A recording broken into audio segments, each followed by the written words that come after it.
Alright YouTube, what is happening? Got a knife review today. The Wee Knife's Roxi 3 by Todd Shoot. All of a sudden, Todd Knife and Tool.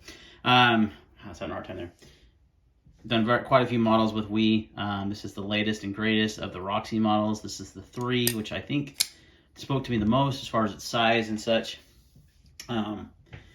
Speaking of size, let's get into the specs on that one. Overall length is 7.2, blade length 3.14, blade thickness is 0.16, and it has a S35 yen blade, Wharncliffe, with a flat grind. Obviously this one's the black finish, there's a tiger stripe, there's a few different options available. Your overall handle length is 4 inches, so it's a good size EDC knife. It's kind of on the small end, but I wouldn't call it small, almost medium, almost like a small medium. That's what we'll call it. Let's do some size comparisons. Gotta have the bug out because of its popularity, and a lot of people have it, and the bug out's a little bit bigger. Pair of 3 is going to be a hair bigger also. Just barely. I mean, just barely in the handle length. Blade length about the same. And how about the Leon Field Duty C, one of my favorite knives. You can see it's a little bit smaller than the handle as well, but very close. So around that same size of those knives. All right, guys, let's talk about this guy. First look, love it. Action's fantastic. You got the middle finger flick, you got the front flipper. It's super smooth, dialed in, nicely centered. Very well made. Probably one of the most of the Wee knives I've been the most impressed with is this one. I mean, the manufacturing quality on this one is really good. I think most of them are, but this one I think is like one of their better offerings as far as that goes. Just a really nice machine. They dialed the action in, they dialed the detent in. But yeah, the action and everything is good on this knife. If that's what you're into and just want to flick it and you know, do some light cutting tasks and stuff with it, then this is a good choice. I'll get to that. You can tell there's a but in there, right? So we'll get to that. So as far as action is concerned, it's great. I mean, you got really smooth action on bearings. I haven't added any lube or anything. The detent's great for front flipping. The detent's great for middle finger flick, thumb flick. So you've got 3 different deployment methods, which is fantastic. So far the knife's checking a lot of boxes, right? Carry wise, like how does it carry in the pocket? It's good. It's not fantastic. Like I said, I still gotta find those little cut off short since I moved. I haven't been able to do that. It's the clip is not deep carry by any means. It's pretty easy to get on and off though. It's got a good spring to it. See, it just slides right over this, you know, mock pocket we're using here as this hanky. That's about what it'll carry in the pocket, and it does well. It does its job. So, you know, good marks there as well. Really where this knife kind of hit a point for me, and I'll show in the footage. I'm gonna roll in that footage probably now and right after this, and we'll talk about it a little bit more, how a surprise when actually using this knife. So stay tuned. All right, guys, you can see I've been shredding this box up. We just moved into a new home, so there's still some boxes. But the good thing is, lots of cardboard boxes that need to be broken down is great for knife testing, right? And testing the Roxi 3, it's got a really thin edge, and it's that Wharncliffe blade. I thought, man, this thing is gonna shred. But yeah, you'll see. So I've already made a cut here.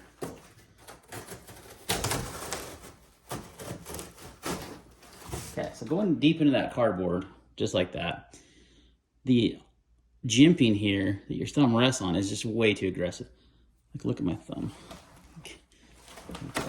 Freaking tape on there. See those marks? You can literally see the jimping mark. It's a little aggressive for when you're getting deep into a cut like that. Compared it to a knife with no jimping. The Forest, no jimping, nice thin stock. It'll go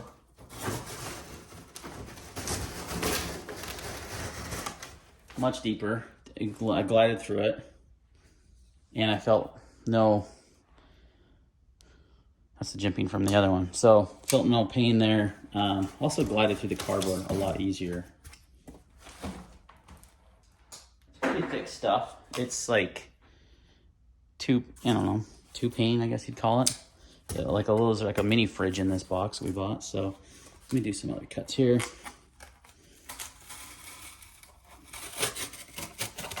You can see it's kind of struggling to go through the cardboard a little bit.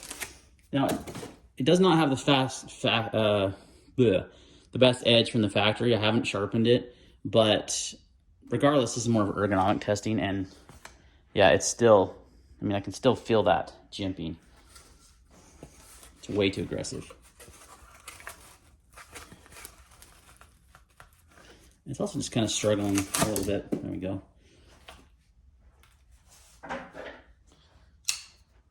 For the forest here. Get this in frame. Not sure what you're seeing there. Is that the...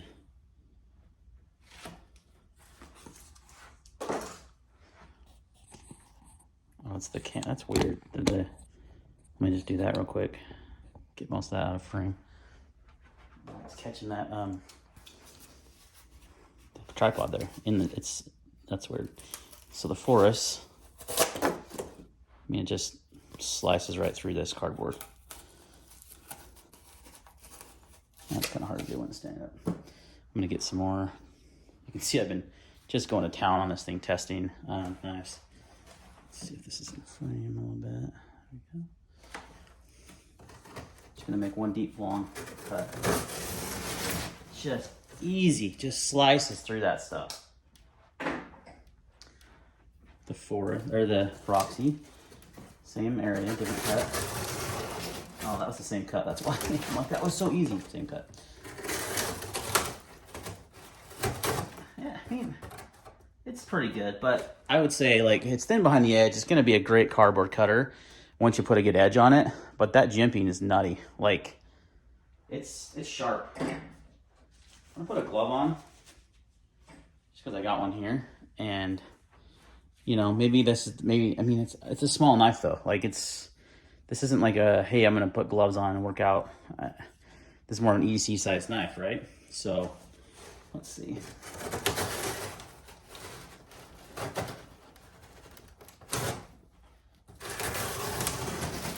Yeah, see, it's doing better. And you don't feel the jimping with the glove. So with the gloved hand, this knife's gonna do really well. But I think it's a little small for that tab. I mean, I guess not. I mean, if you wear gloves at work or whatever, but I don't want to have to put a glove on just to be able to use a EDC knife to cut down cardboard. You know what I mean? So that jimping is a big pass for me. That is just overly aggressive. It helps with the front flipping, which honestly, I just wish this knife didn't even have that. Just, I'm gonna middle finger flick it anyway. I also notice a hot spot down here in my palm when choking back. When choking up, don't notice it. Choking back, I do. But the biggest hot spot is gonna come from that jimp. If you do any kind of cutting where you're putting pressure down, you're gonna definitely feel that hot spot on the jimping there.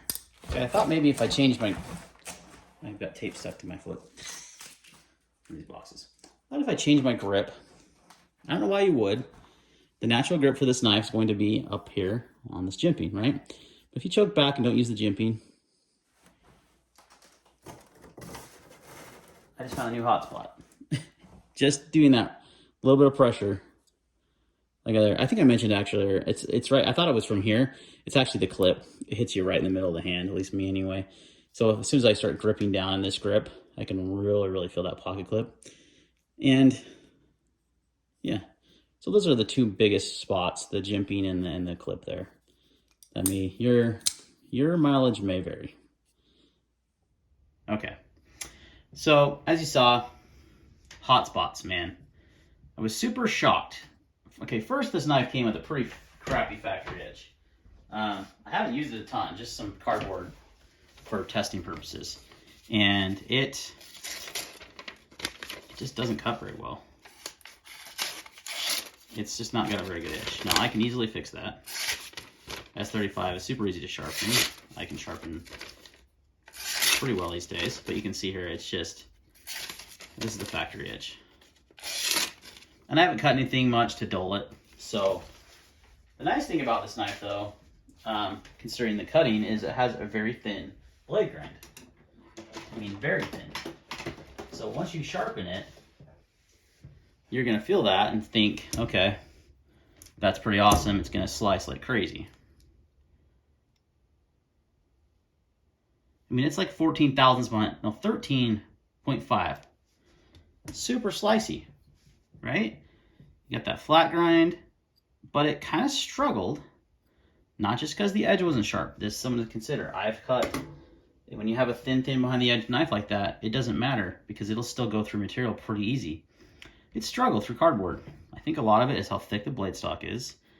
And it's a pretty decently tall flat grind too, so I don't know. It just kind of surprised me. Like, I thought, man, this thing's got a thin edge. It's got a warny blade. It's gonna slice through cardboard, and it didn't. It kind of struggled. I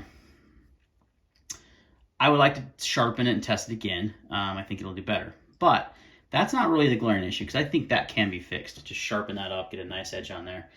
It'll probably do better. What really surprised me was how many hot spots there were on this knife when using it. When actually like gripping down on the knife and using it, I noticed, especially this jimping, it is way overly aggressive. Like, I don't get overly aggressive jimping. It's not necessary. Here's an example of really good jimping that works really well, locks your finger in, but you don't feel it at all. When you're cutting into stuff, you don't feel that jimping. Even this SNG that has bigger jimping, it's just not as sharp. Yeah, I mean, not even close. And it works really well. Oh no, this one. This is what I was thinking next. The Mini Adonis. The jimping's mostly up here on the handle, and it's grippy, but it's not overly done. I don't think I have any other knives in my collection that would even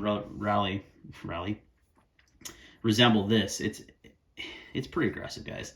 You saw, I mean, just doing those few cuts in that pretty thick cardboard, you saw that just the actual jimping indent on my thumbs. And yeah, it's interesting. Now under gloves, as you saw in the cutting footage, it was no big deal. But to me, this isn't a glove knife. Like this is pretty small. If I'm putting gloves on and working with a knife, it's gonna be a little bit bigger knife, right? Just because I'm probably doing something I need a bigger knife for, not a smaller knife. So yeah, the jimping was bad, and then when I switched grips and went back here, the clip really gets you in the hand. So overall, the hot spots are just a little, as far as cutting performance and ergos go, it's in those two categories didn't do very well. I think I can improve the cutting performance with a good sharpening, but that also won't change. Yeah, I really do. I think it would be great with once it's good, nice and sharp. But it's not. I can't change the ergos. I can't. That's something I guess you could mod it and just have this jimping like just absolutely shredded down, and maybe it would be fine. Then the clip is an issue. So overall, like it's just got a few ergonomic issues for me. Now, it's a smaller knife. I wear a medium-sized glove, so it's not a huge. It's not like it's like overly small knife, and according to that, it's a good-sized knife for me. And if you have similar-sized hands, it should be for you too. I just find that the actually using the knife and cutting with it is not very enjoyable. So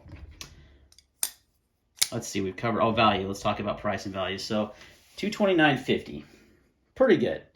You're sub $250, your full titanium construction. S35, kind of an old steel these days. It's still good. By no, I like S35, always have. I find it easy to sharpen. It holds an edge pretty well. But, I'm surprised there's no M390 or 20 CV on this, which, those are overdone steels anyway. So I'm not going to knock it for its steel, but, and the value I think is good. I think the value is right where it should be for a very well manufactured knife. A lot of machine goes into this knife, so there's going to be an additional cost.